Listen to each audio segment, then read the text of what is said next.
The New York Times recently said of Queen and Ossington that the neighborhood is caught between a latte and graffiti. Welcome to Then and Now, the series that brings Toronto's past back to life. I am Morgan Cameron Ross. Whether you frequent the nightlife of the area or simply pass it on the way to work, Queen and Ossington has existed in some form for over 170 years. Today, we take a look back at Queen and Ossington. The intersection of Queen and Ossington is almost unrecognizable from even a decade ago, let alone longer. The spot, now home to coffee shops, vintage stores, and bars, has been many different things to many different people over the past century and a half.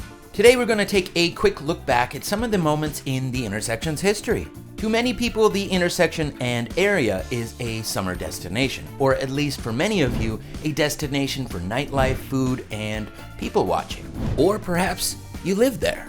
But it started taking on importance 170 years ago when the, and I'm directly quoting, Provincial Lunatic Asylum opened up in 1850. Since then, a mental health facility has resided on the south side of Queen and Ossington ever since.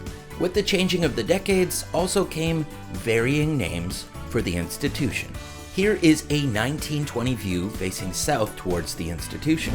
Here is the architect's rendition of the front and back of the mental health building a year before opening in 1849. With the turn of the 20th century came the development northward along Ossington. But actually, at the time, Ossington was still known as Dundas, renamed Ossington within the first decade of the 1900s. Here is a northward view from the west side of Ossington at Queen in the 1950s. Another look north from around 1900. Here is a southbound view towards Queen in 1920. If we pull back a little bit, we can take a peek at what was located just east of there. Trinity College opened up in the middle of Trinity Bellwoods Park in the same decade as the mental health facility at Ossington.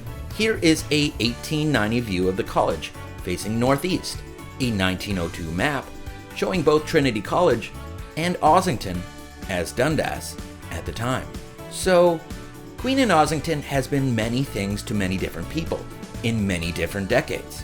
It went from what some people considered an intimidating spot revolving around a sometimes draconian mental health facility to the home of a rotating diaspora of newly arrived immigrants, from Ukrainian to Polish to Portuguese, Vietnamese, and now the obvious gentrification. That's it for this episode of Then and Now. I am Morgan Cameron Ross. Catch you next time on Narcity.